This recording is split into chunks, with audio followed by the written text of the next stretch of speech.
Hello everybody, and thank you for joining this webinar today. I'm Andrew Campbell-Edie. I'm the Communications Manager at the Irish Centre for Diversity. I'm a black man in my 50s. My pronouns are he, him. I've shaved hair on my head and a black moustache. I'm wearing glasses with a thick black frame, and I've been in Ireland for over 12 years, so please don't be fooled by the accent. If anyone's joining us for the first time, a few words about the Irish Centre for Diversity. The Irish Centre for Diversity is a D&I-focused company that supports businesses and organisations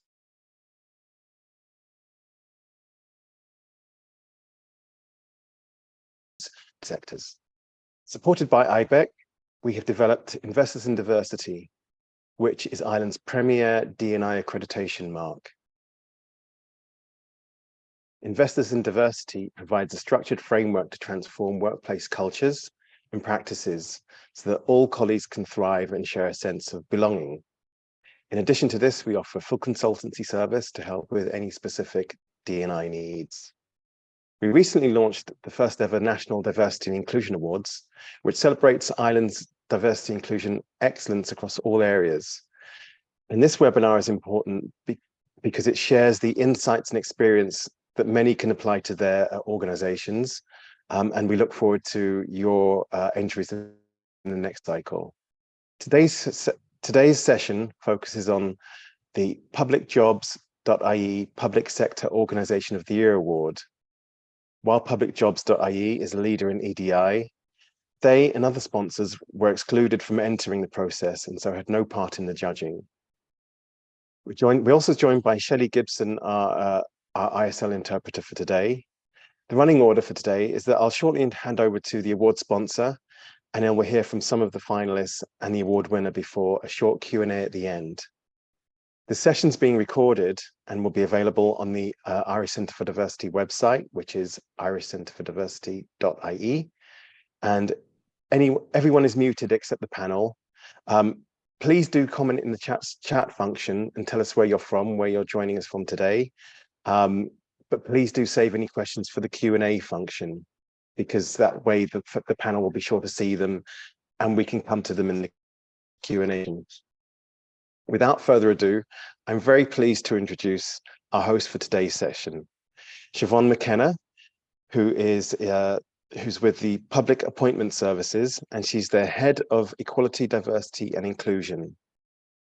She'll share some light on the organisation's D&I advances and lead the conversation featuring contributions from some of our finalists. Also, congratulations to Siobhan on recently winning the Diversity Champion Award at the CIPD Ireland HR Awards. Without further ado, Siobhan. Great, thank you very much for that, Andrew. Yes, I should have put my crown on really before I joined the seminar this morning, really. No, it was great to get that recognition for the organisation and some of the work we do. And so, as Andrew said, I'm the Head of Equality, Diversity and Inclusion at the Public Appointment Service, and that is the part of the government that does the recruitment for the civil and public sector. So the government departments, the HSC, An Garda Síochána, and about 150 other organisations, including supporting ministers with state board appointments. We do that in PASS. We don't do all of it, but we do about a third of the recruitment for that there. So, or for that sector. So, sponsoring this award was really a very quick and short conversation. You know, we were delighted to support this category. Many of our clients and our partners and our stakeholders are obviously in the civil and public sector. And so we're aware that this is also a collective effort. So anything that we can do to support colleagues in our sector to move the dial on ED&I in their workplaces. As I said, it was a short conversation. So just a few words around ED&I in public jobs. Our mission really in that space is to ensure that we have a civil and public sector that really properly reflects the growing diversity in Ireland. It currently doesn't, which will come as no surprise. So one of our key our corporate strategic aims is around ED&I. That led to the first ED&I strategy that we had being launched in 2021. And in that strategy, we focused on 3 areas: getting better data.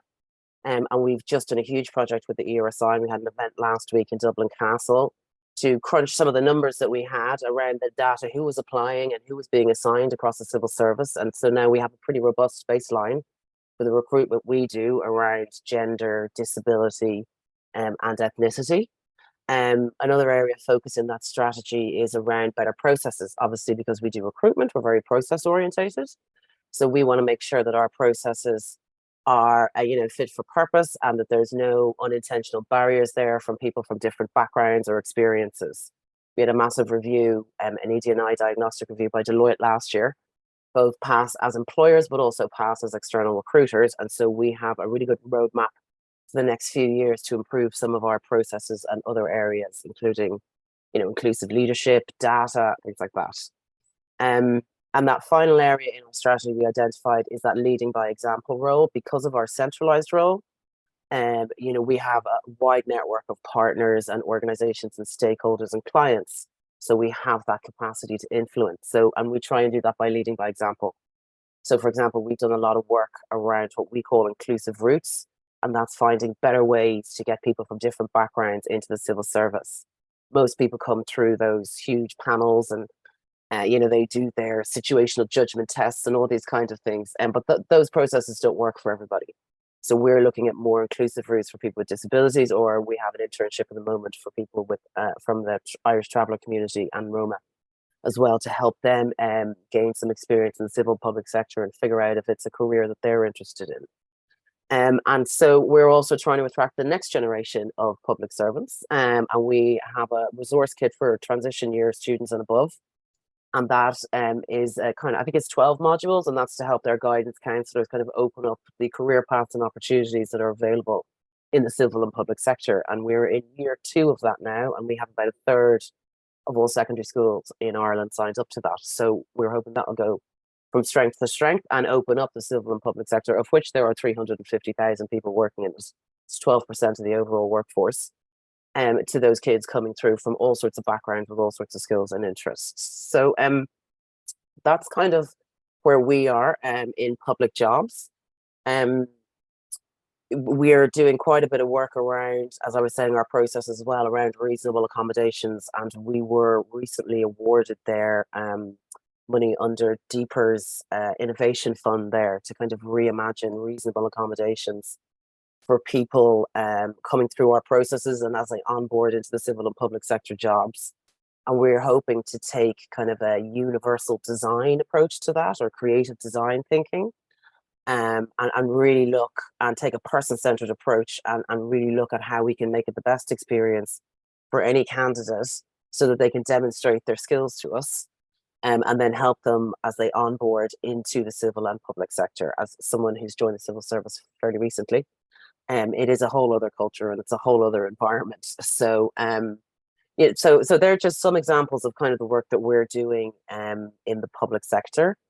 And so you can see why it was a bit of a no-brainer, as they'd say, to sponsor this particular award. And from what I've seen and heard of both the finalists and the winner, there's so much that we can learn, both in this award but also from other awards across the categories. I'm really jealous actually that I haven't seen all of the entries. I can rifle through whatever I think and try and bring it into the public sector. But it was just so great to see these awards up and running and to see such interest in us. And so I'll stop there because I'm hoping our first finalist is with us. Mihal, is he from the central bank? Mihal O'Leary, I'm hoping, but you are great. I can't see everyone on my screen, so I'm a bit blind here. Brilliant. So welcome, Mihal, central bank, as I was saying. Just before I hand over to Mihal, just to give a bit of feedback around what the judges said about the application from the central bank. They're really impressed with many aspects of this, of your application. And I think what stood out most for them was the framework that the central bank has put in place to ensure leadership and that cross-functional accountability. Love hearing those 3 words, cross-functional accountability, I have to say. The monitoring and the reporting, and we all know what gets measured gets done. So I'm going to hand over to Mihal now, and he's going to give us a quick chat or give us a quick overview. So Mihal. Yeah, thanks, Siobhan. Just by way of introduction, to describe myself, I am a white man in my 30s. I have blonde hair. My pronouns are he, him, and I'm the D&I manager at the Central Bank of Ireland. Just by I suppose way of summary of our application and our submission for this award, we took a slightly different tack maybe to some of the others in that we didn't submit a particular initiative. And we kind of submitted our overall approach to D&I generally and our journey, which culminated in 2022 in the launch of our first strategy. First kind of it's a 5-year strategic plan for diversity and inclusion. Prior to that, we've been operating kind of rolling action plans. And this was, we felt was a great sign of commitment from the organization that we were putting in place a strategic plan specifically for D&I that aligned directly with the bank's overall corporate strategy. So that was kind of our submission. And I think, like you mentioned, that's central to that. Anything you want to term success in the central bank to date, and that not everything has been successful, you can really put down to the structure that we've put in place. So D&I is a formal activity of the central bank since, I'm going to get the date wrong because it's kind of unclear actually in some of the documentation. 2017, 2018 is when it really started to kind of get traction with the appointment of an executive sponsor for diversity and inclusion, the creation of a cross-functional, to go back to your favorite words, Siobhan, a cross-functional D&I working group, which has members from across the organization, our employee networks, our people directorate, which is our HR function, and then a number of interested parties from regulatory D&I, economic analysis, communications division, and a few other areas then of people that have particular interests in certain subsets of the work that we do. What that has given us is a really good, reliable structure that has kind of a little bit of weight, I suppose, at the senior level to get stuff done as a decision-making group. We found that really effective in terms of growing the understanding and awareness of D&I, and then the activity and the measures that we put in place as a result of that. So yeah, like our submission was really, as I said, based on that strategy.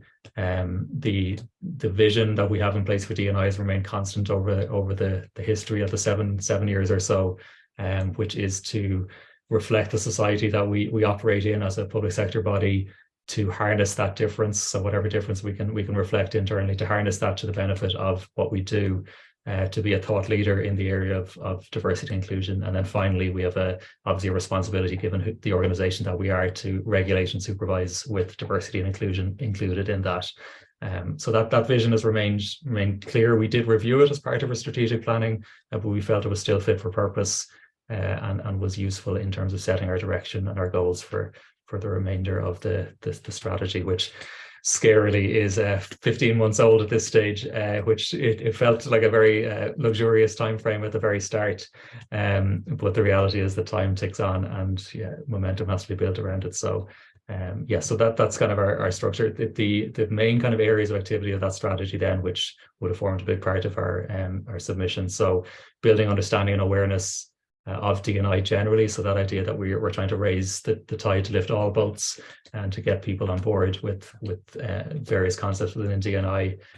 Talent acquisition and recruitment and retention is an important part of what we're doing for D&I. We feel it's an area that we can have a very tangible impact very quickly if we can make strides and inroads in that particular area. Role of leaders is something we're really keen on, and we're very lucky that we have a very engaged executive leadership team in particular, but we also have a very kind of strong middle leadership level as well, that really do kind of make time and space for D&I activities and initiatives. And I suppose the next phase of that is really getting them to live it as part of their daily behaviors and to influence their teams, so their teams that can take their cues from their behaviors and their activities and the decisions they make in particular.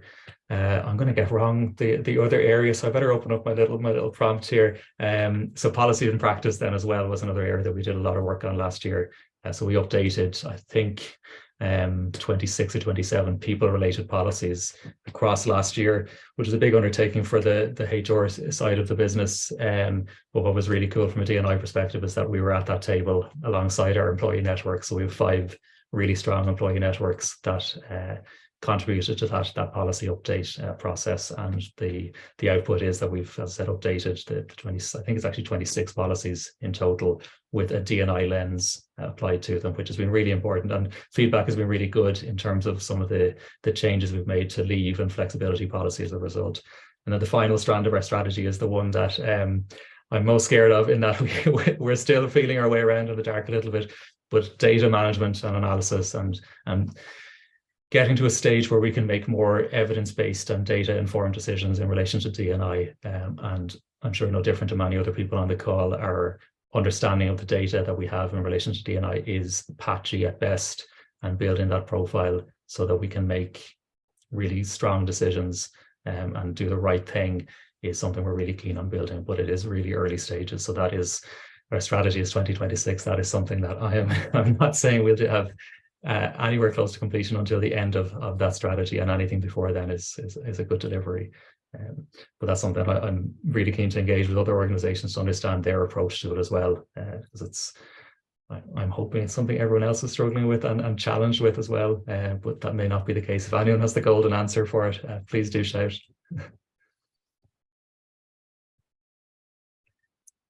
Great. And just on data, because we had this big event last week in Dublin Castle, the CSO were on the panel there, and the Department for Equalities, I think, is leading the equality monitoring strategy for the civil and public sector. So we're hoping that there will, I haven't seen it, but we're hoping that there will be guidance for people on what we're collecting, how to collect it, why we should collect it, and how at some point in the near future we will have more of a bird's eye view of what this sector looks like, because we don't really know. It's, as you said, it's really patchy, even the data that we have. And it's pretty robust. Like, we have very high declaration rates because people tick boxes on the way in when they're filling in job applications. So everyone's really keen to tick all of the boxes. So we're quite lucky that people are in the right frame. So we're quite lucky with the declaration rates, but still it's patchy. And as I said, we only do about a third, for example, of recruitment for the sector. So we don't know what it looks like in the rest of the sector. So we need a much more universal view, I think, of data. But I don't think you're alone. That's the good news. I think a lot of people have realized we need to do data and evidence base, and how do we get the data, and are kind of starting on that journey as well. At least that's the impression I got, certainly from the conference and the senior leaders that were talking about it. Like I'll give one example. We're part of the Business in the Community Ireland Elevate Pledge, which I know a number of the other organisations in the public sector are as well. And we provide a set of data for the aggregated report each year as part of that. And I don't know how many columns are on the sheet, but we have a very blank canvas to submit. And so our goal would be to kind of build that as we go, because it gives us better insight. And then obviously you have identity stacking as part of it as well, and be able to kind of get the overlapping elements of D&I that we'd really love to address, because at the moment we're doing things in kind of isolation, I suppose, as best we can. That was our, I suppose, a summary of our submission. Great. It was really interesting. Thanks for that. I know you have to run off to another event. I'm going to be really rude and drop You're in demand today. I'm going to drop my email address into the chat box. More than happy to chat to anyone online now or watching the recording at a later date. It's a great source of knowledge and information to chat to people. So thank you for organising the session. Well, thanks very much, Micheál. It was great. Thank you. Okay. As Andrew mentioned, not everybody could be here today. And so I was going to just give a bit of feedback on Board Namona, one of the organisations that isn't here today. The judges, I think some of the key takeaways that they had from their application to put them, to be shortlisted, was they felt that the organisation had been on quite a journey over the last year or two to kind of build that cultural diversity and redefine their relationship with colleagues, customers and partners. I think the most impressive thing the judges saw in the application was the level of engagement in training from senior leaders right down, with many levels of management reporting between kind of 90 and 100% completion around the training that they were offered. And obviously this is, unsurprisingly, they're already receiving accreditation for the Irish Centre for Diversity, bronze and silver.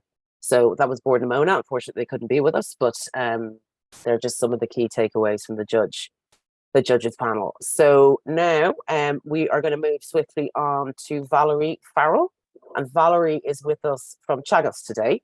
And just sorry, I heard something there.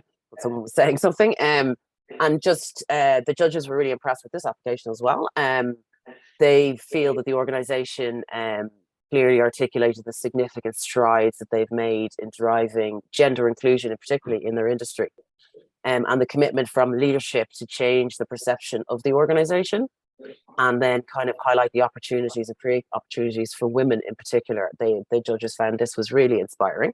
So that's all I'm going to say. I'm going to hand over to Valerie now, that can wow us a bit more with some of the work they've been doing in Teagasc. So Valerie, over to you. Okay. Good morning, everybody. Thanks, Siobhan. Delighted to be here, and I really enjoying the engagement with the process, and the awards night itself was really fantastic. So yes, as Siobhan said, I'm the head of HR in Teagasc. I'm white. I'm enjoying my last couple of months in my 40s. My pronouns are she, her. So I champion and lead our D&I strategies here in Teagasc, with a huge amount of support and sponsorship from the executive team. Just for those who don't know what Teagasc does, and many people don't, we're a state agency. We have about 1,500 employees. We've staff in 50 locations around Ireland, which is probably unusual, and it presents its own challenges in terms of inclusion. We've about 40 nationalities working in the organisation, so very diverse an organisation. But that diversity is on in our research programme, which pretty much is about half the organisation. So we're quite diverse in some areas and not as diverse in others. About 5% of our staff report to have a disability, 4.3% to be LGBTQI, and from the Inclusio survey that we did, we know that 12% of our staff are neurodiverse. So I thought about, I suppose, what are the highlights that might be worth sharing with this group. So I've kind of picked 4, and this would have been part of our submission. So I think the first thing that we're very proud of in Teagasc is that we developed our own strategy. So this was around 2019. We launched it in 2020. So it did take us a year to develop it, but we didn't use consultants. We developed the strategy literally from the ground up, every word. So we benchmarked, we ran workshops, we spoke to staff, we had, a lot of in-depth internal discussions around, what were our issues, where, what path do we want to go, what did good look like. We had subgroups, all that sort of stuff. So we really grafted, including our logo, and actually the backdrop behind me, you won't be able to see it, but our vision, our diversity vision, is just behind there in the words. And you might just see a picture of staff posing for a photograph. That's the actual diversity inclusion working group, which were volunteers from across the organisation. So we really poured over every word of our strategy. The strategy includes obviously vision, principles, objectives, and our action plan. So we launched the strategy during COVID. Over 500 staff attended the launch. And our actions, I suppose, were very much focused around culture change, awareness, inclusion, policies, supporting minority groups in the organisation. So I think that's, how we developed our strategy, I think is the first thing we're very proud of. The second thing, I suppose, is that we really have tried to integrate our diversity inclusion vision into a bit like what Michal was talking about. So we reviewed all our policies with a gender and diversity and inclusion lens, our recruitment processes, our annual report for the first time had the diversity and inclusion logo that we developed. It talks about diversity and inclusion. So really we just started to, I suppose, roll up our sleeves and really try and embed diversity and inclusion in everything we did. As the judges pointed out, I think probably the third thing that we're proud of is the focus on gender equality. So it was probably, like many organisations, maybe the easiest area for us to really kind of get out of the starting blocks on. So we really put a huge amount of effort into that. we're from a sector that's, there's a lot of imbalance in the wider agriculture and food sector, and our own organisation, while right across the board it's probably a gender balance, but in terms of women progressing careers into the more senior positions, we were starting from a pretty low base. Now, we were fortunate enough to get involved in a Horizon 2020 European funded project with 7 other partners across Europe. So that was has been a really interesting 3 years working on that project, and that gave us funding to actually hire a staff member, because I think probably back in 2019 I wouldn't have convinced the senior management team to give me a permanent resource from diversity and inclusion. I'm really interested in Micheál as diversity and inclusion manager. So now we're at the stage where we're getting additional resources. And I think probably the last area that we would have emphasised in our submission is data. I know, Siobhan, we talked about that earlier. So we really do look at our data. Some of it is manual, and some of it is within systems and is very easy to get. So everything from staff applying for positions who was eligible but didn't apply, why didn't they apply, the career trajectory of international staff. I could go on. We spend a lot of time looking at the data. So we if concerns are raised, we go and try and look for the facts and say, is this a problem, or is this just a perception, or is it a myth in the organisation? We did meet Inclusio along our journey and engage with them and have used their platform. So yeah, I think those 4 things: how we developed our strategy, I suppose how we've integrated our D&I vision into everything we do.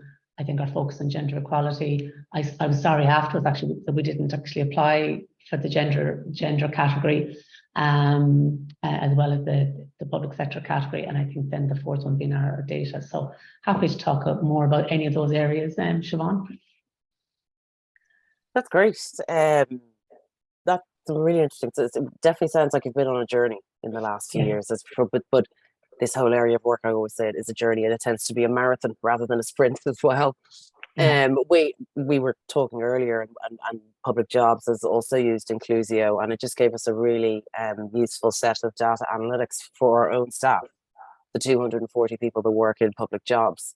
14% of our staff are neurodiverse. We didn't know that until we ran Inclusio. So and that goes back again to that 3rd point in our strategy around leading by example.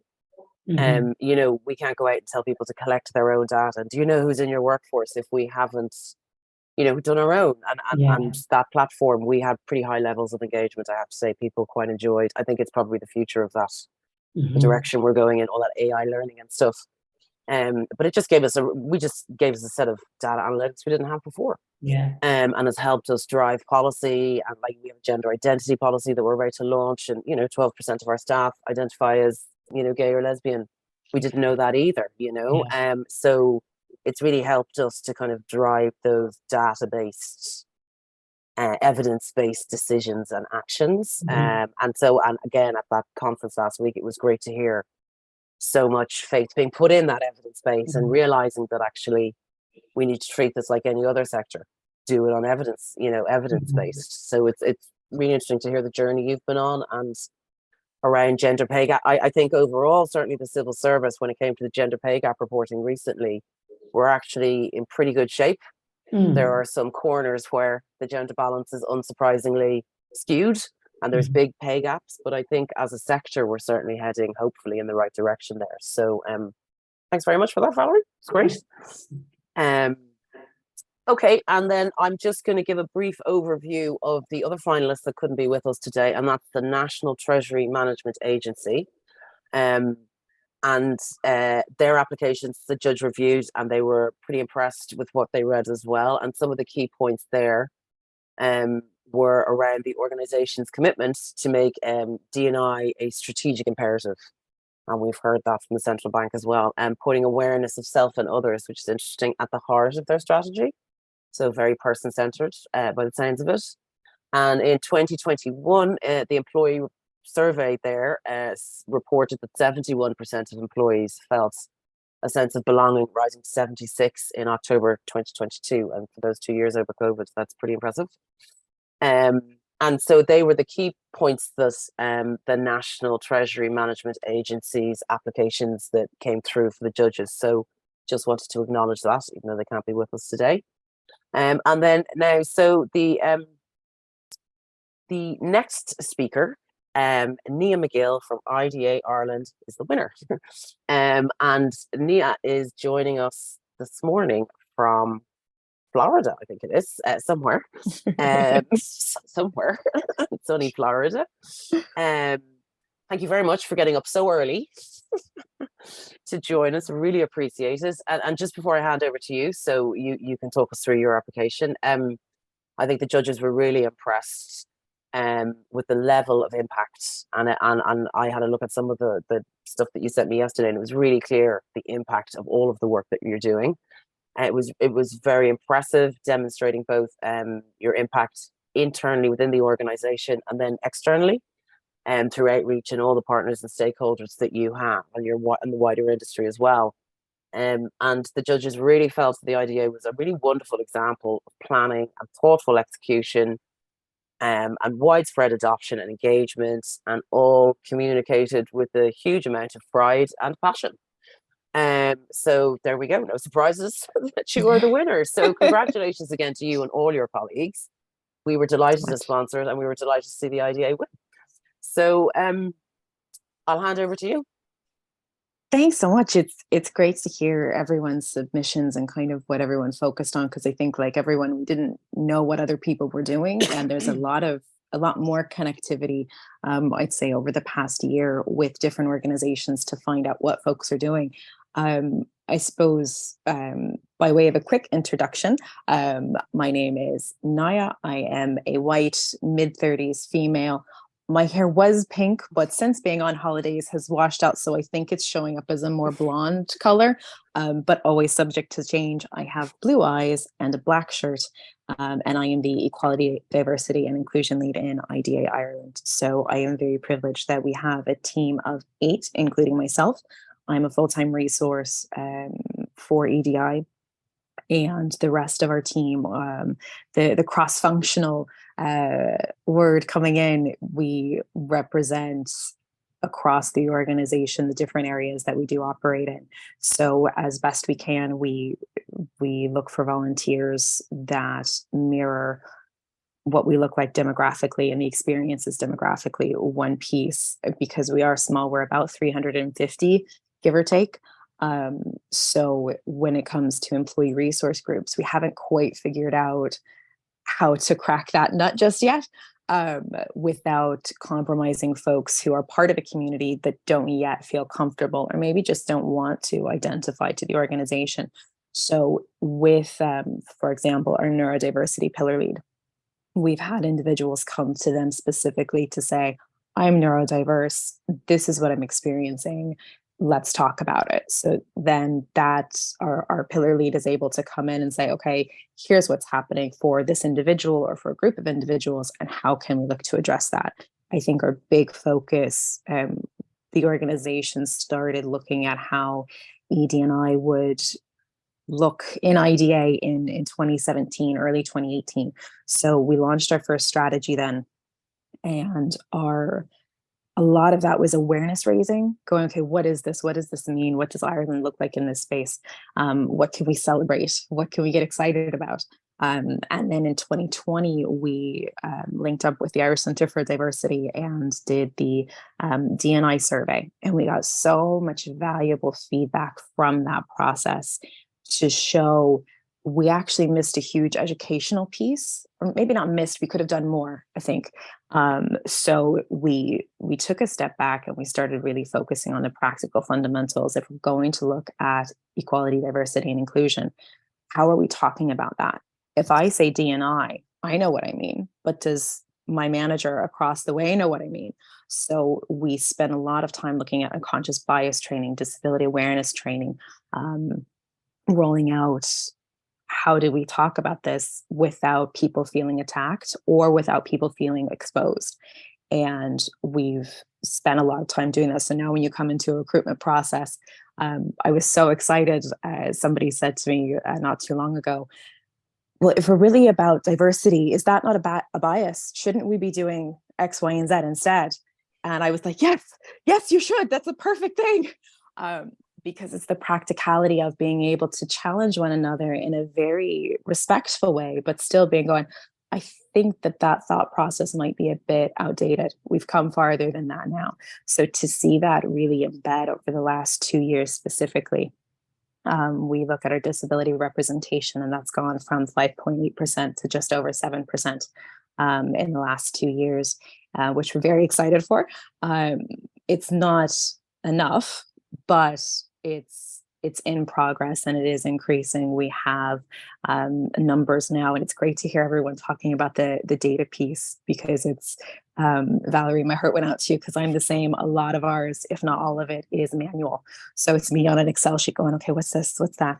But we started circulating that information to the organization. I think it was in 2020 during COVID, just so people understood, here's what our gender balance looks like as an organization. Here's where we're making progress. Here's where we haven't quite cracked it yet, but here's what we're doing to try to make that shift. So at our level E grade, we're nearly at 50-50 gender parity, which is fantastic when you see what the numbers were before. If you look at our level C grade, that was heavily female dominated, and we've increased the male representation there. So we're constantly looking at how do we balance out the experience for folks coming in. We focus a lot on our communication. I think the big piece for us externally is we recognize we can't get to everybody. And there are so many different individuals that we would love to help and provide a pathway for that we're not going to be able to get to right now. Doesn't mean we won't, it just means we haven't been able to. So we were really proud to support IDA Ireland's sponsorship for Legacy Dublin 2022, which was their inaugural kickoff event. And along with IDA team members being able to attend in our graduate program, we also sponsored 20 spots in the program for persons from underrepresented groups.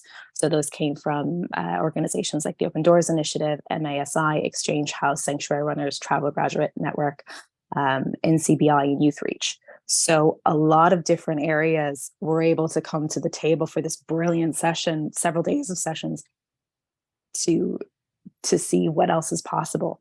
And we've recently been talking with them to see some of the impacts now that it's a few months on.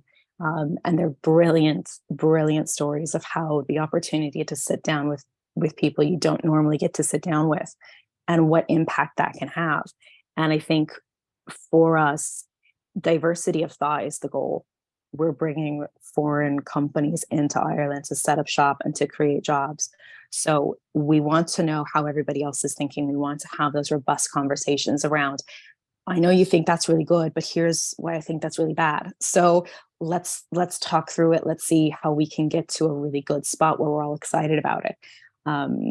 So try to think if there's anything else that we should touch on. There's loads in it. There was loads in our application process, but I think like everyone that's spoken so far and most folks that I speak to in DNI, it's been a significant journey. We're on our second strategy now. We do a lot of consultation with team members, with managers, with external organizations. So we're coming to the table with as much information as possible, sitting down, wading through the data and the narratives and making the best decisions possible and playing devil's advocate all along the way, going, here's why this isn't going to work. Okay, how do we fix that? So we're absolutely delighted. And on behalf of the team and the organization, thanks so much for sponsoring, because we were delighted. There's no living with us now that we've brought back the win. Got your own crown, have you? Yes, yes. What are you most proud of? If you had to pick one thing. It's people's experiences. We've had people come up to us and say, I had a team member come up to me and say, mid-years last year, we had just done a Pride and Inclusion panel. And some people said, I'm dyslexic, and I was always really ashamed of that. And I don't have to be ashamed of that. I don't need to be ashamed of that. I can just say, I'm dyslexic and I need help with this. I was like, amazing. We've had a team member who was diagnosed with some specific neurodiversity pieces over COVID. And we've been kind of partnering with that individual across that process, not just myself, but one of our EDI team members as well. What do you need? I don't know what I need. Okay, well, let's figure this out. Who can we connect you to? How can we help with this? That we keep checking back in. Team members who have these amazing stories that, again, to the point, everyone has their own space and their own pace to tell their own story. And some people prefer to do that away from the organizational eye. So we did a session on fertility and infertility last year. And the number of people who came forward to say, I want to contribute to this openly, and I want my name attached to it, and I want people to know my story. I was delighted and astonished all at the same time. And then the number of people who came confidentially to say, I don't want my name attached to this, but here's my experience with this. And the fact that people feel seen, and when we in IDA talk about coming to work as your authentic self, my authentic self, if I have something like a miscarriage going on at home, my authentic self is not my 100% self on that day. I'm not showing up in my best form. But our goal is that we provide a supporting environment to go, do you just need to take a day? Do you just need to go home? Or do you want to be in work so you have a bit of a distraction? What do you need? And let's figure that out together. So we have a tremendously amazing, dedicated workforce, and meeting folks where they're at. So then on the days that they are 100%, that's still bringing your authentic self to work. If you're at 50%, you're still bringing your authentic self to work. And how can we help close that gap? So the fact that we're able to help support people in that, and that it is making a difference, I think is brilliant. We have someone who did a work placement. We run a work placement program with the Open Doors Initiative, and we had someone come through that process, and they found the experience and the support from the managers absolutely invaluable. So to hear on the other side of it, and folks that are going through it this year as well, you're just going, I can't make a difference for everybody, but I've made a difference for these. We've made a difference for these. So-and-so has made a difference for them. And because it's an organization-wide response and practical approach, we're able to look back a few years on now and go, that made a difference, that made a difference, that made a difference. And I think we're all beaming for that impact. Yeah. You do forget when you're doing the data and the processes and the policies that actually it's all about humans. You can get so focused on the details of this, and then you get those lovely stories that pop up, and you're like, "This is why I do it." So, congratulations to you and your colleagues and your whole organisation. By the sounds of it, it really sounds like it is really a whole organisation approach to ED&I. So, well done, Andrew. Back to you. Hey, I'm going to kick off in a second, but I just wanted to say thank you to all of the panelists. And the thing that's really coming through is the importance of inclusive leadership to start with, and then also the levels of engagement that you all have with your teams, and the data sharing, because data, as has come clear in the talk, data is so important.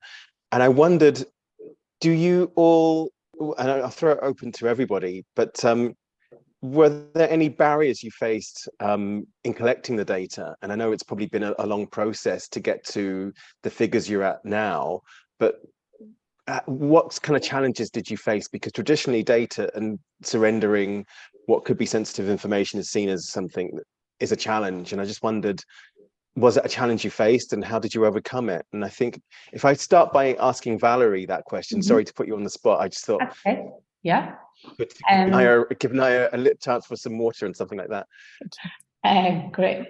There's two things that spring to mind, Andrew. On the positive side of the data is, we engage with the Inclusio process and like the Public Appointment Service and others, we gathered a huge amount of data. But the challenge, so we introduced a recruitment system about, actually, I know it's 4 or 5 years ago because we have to now retender as a public body.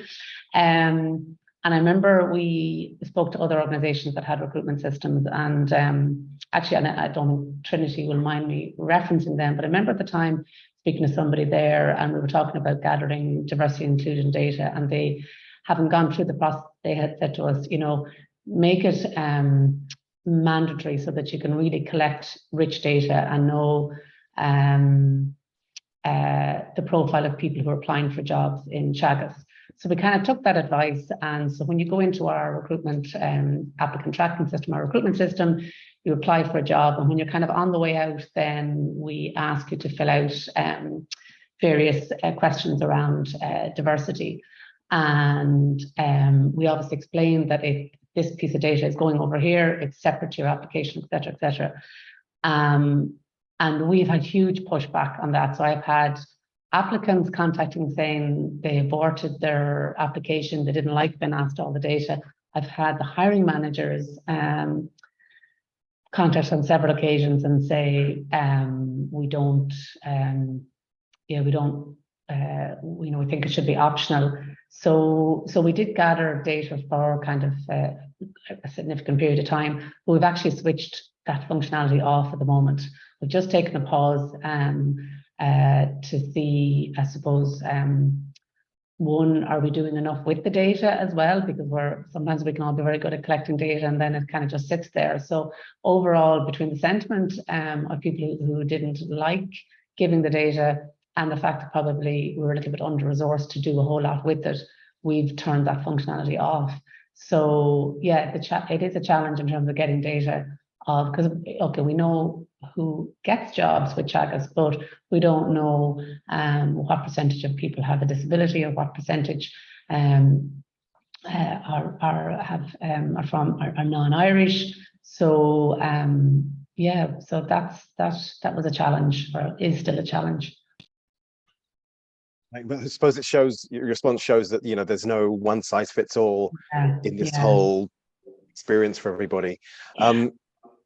Siobhan, you mentioned that that your data is quite robust now, and I'm sure that's something that's built up over time and through trial and error and getting the system and the processes right. Is that true to say, or did the organisations have the same? Sorry, we've been asking. Say, you go. Okay. We have been asking in some form or another since about 2003.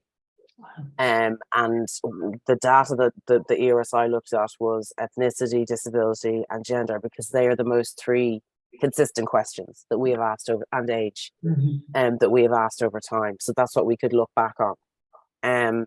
It's very patchy when we looked back because we stopped and started. We had issues, we didn't have issues, we asked some questions, we didn't have questions, then we had a massive moratorium, you know, at the end of the world there in 2008, you know, and there was no hiring in the civil service for 4 years or 3 years or something like that. So again, it's never a full perfect set of data. I've never seen a full perfect set of data. I don't think they exist. But what it is representative. And so from 2018 onwards, GDPR, we have pretty much had the 2016 census questions around gender, ethnicity, etc. We ask a few other around language skills and things like that. And it is, you have to tick the questions going through, but there's a prefer not to answer. So you have to tick that box. So they're mandatory in the sense that you have to tick something to go through, but it's not mandatory that you share that information with us, because that is, I don't think that's a positive way to do this. So as I was saying, we do as a result have pretty high declaration rates. It's all anonymized, and we do make that very clear, like Teagasc, you know, this is anonymized. It has nothing to do with your application. It's going off here and your application is going off there. So, you know, it is like all of this, it is a journey, it's a process, and every iteration we're getting slightly better. And like, we will change our questions slightly to match the census questions from this year, so that over the next 4 years, we can better track, particularly around ethnic minority and some of the other questions that they ask. So that we can track it against wider society and the data that's out there, and actually benchmark ourselves against what it should look like and is it representative. So, but we get complaints all the time. from candidates going, why do you need to know my sexual preference or whatever? And we're like, well, it is entirely optional, and we don't actually want to know yours. We want to know the cohorts or the cohort's gender. But people object to it and refuse to go on, and they refuse. And we're like, well, just take the preferred. I'm not taking anything. And we're like, well, okay then. Like there's, there's people that will never tick those boxes on point of principle. So the best that you can hope for is, to get a good picture, a representative overview, a fairly robust, and part of that work that the ERSI did was to health check our data against completeness, conciseness, timeliness, ease of accessibility, and the prognosis was that it is actually a reliable data set. But it wasn't 10 years ago. You raised a great point there about benchmarking as well. So benchmarking against yourselves and benchmarking against peers, because you're all in the public sector, so kind of accountable to the public. You need that kind of, you do need that groundwork to be done. So that's important, I suppose. It's really useful as well. And Naya, I'd like to ask, because what I'm guessing and what I've heard from your contribution just now is that IDA is quite a way down the EDI journey, and it sounds like you've kind of reached a really positive people to be able to engage with the whole D&I agenda and come to you and say, I'm neurodiverse, I would like some support in whichever area. How are there any kind of tips you could give on how you reach that level of belonging and kind of comfort and support that people are able now to come and say, self-declare, if you like, because you've almost taken the self-declaration out of the picture. That's no longer a challenge for you. Now people are coming up to you and saying, I'd like the policy to evolve in this way. So people are quite forward with engaging with the journey. How have you, any tips to give on that? Yeah, I would say, like, we definitely feel we are still at the very start of the journey, but I suppose that is part of that iterative process of ED&I. Is it never stops. We never get there. We're still always trying to get there.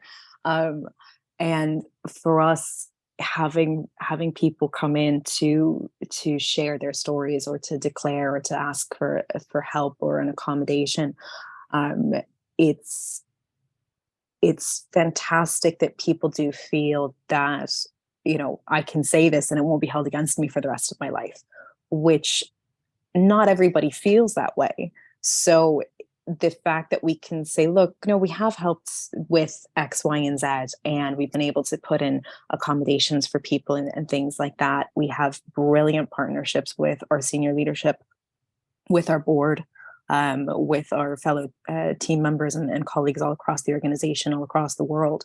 So I think for us, a big piece of how we started to create that, and again, I feel that we're at the very start of that process, but how we started to create that was the language framework. And we found that speaking with leadership, they're terrified to say the wrong thing.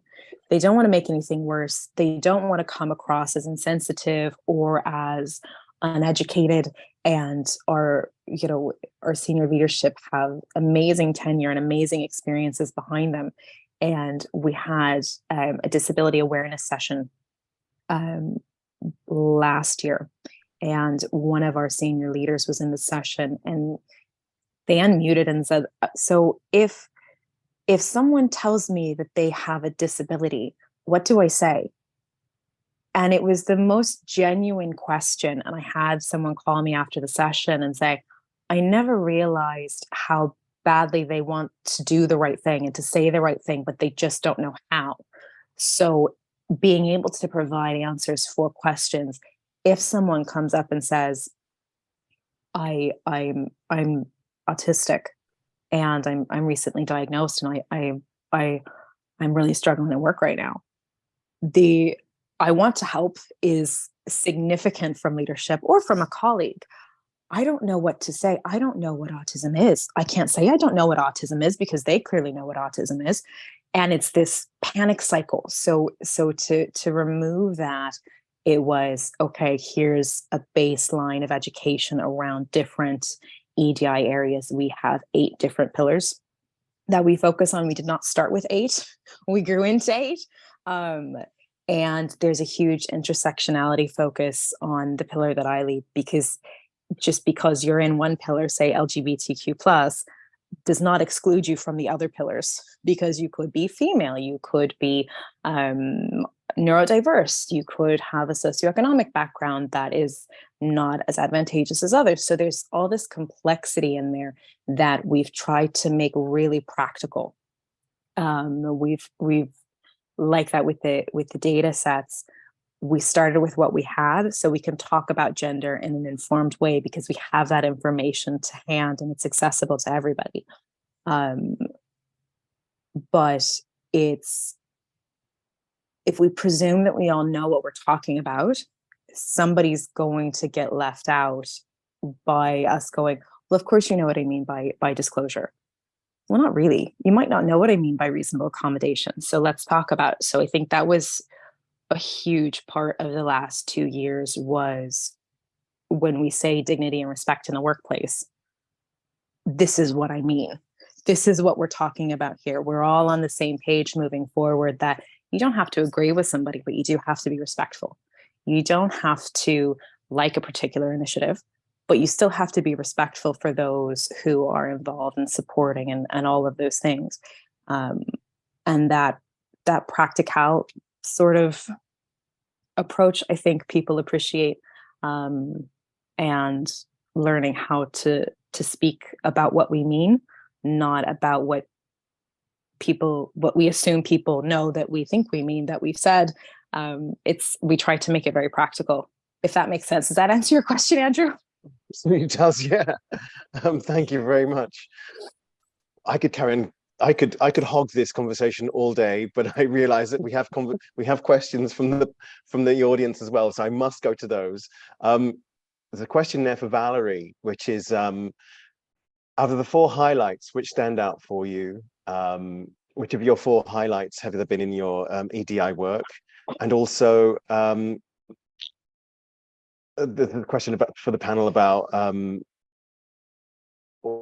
or about fostering good D&I practice. So if you had to have one standout moment for Chugga's EDI journey, what would it be? What would be where you thought, okay, this is why I do what I do? Yeah, and I probably would have similar examples where other people who are not directly involved on the working groups driving diversity is always a very proud moment. So for those of you who've never been to the National Ploughing Championships, which attracts whatever 1 million people, but when the people organising that are coming to me and saying, we need to have diversity at the Chagga stand, we have to represent that we have diverse employees, and let's make sure we're not white, male and stale at the ploughing championships.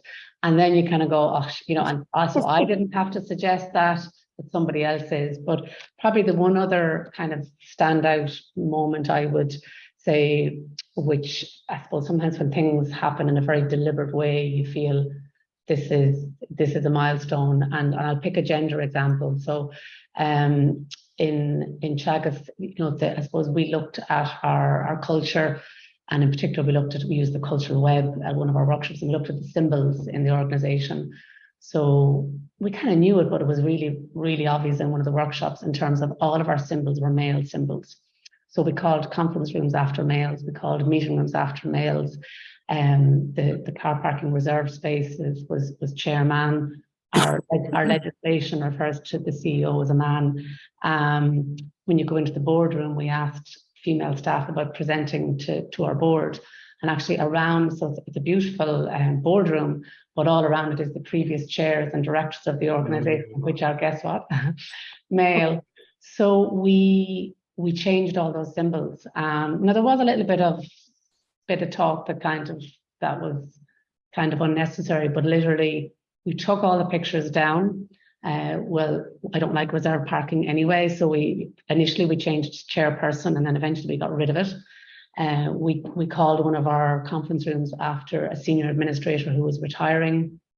So changing the symbols was, I think, kind of a very deliberate, and it would be a standout moment that's, I think, worth sharing with the audience today. Like we did lots of other initiatives and strategies and training programs and mentoring, all those other things, which probably everybody in the space have come across from the community and from colleagues, but that was one that was relevant to our sector and our organisation. And we have a maternity. I think that's parking spot. Yeah, I think that highlights, the initiatives don't have to be high cost. It can be, and a small thing can make a huge difference. So thank you very much for sharing that. One thing I'd also like to point out is one thread that's gone through all the contributions is the value of leadership on board.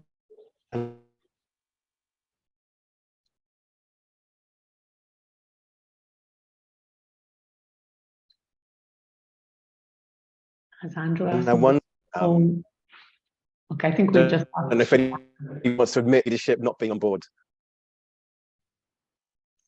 Andrew, you were breaking up there, so we didn't get the question.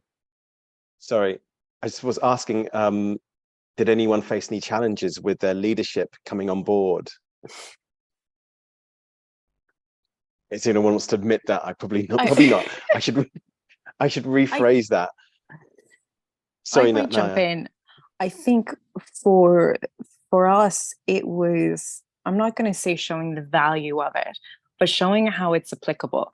Everyone, and I don't think I'm speaking out of turn, everyone in our organization is time poor or feels that they're time poor or is experiencing an intense sort of onslaught of work. And that was never more present than in COVID. I think it was such an intense time.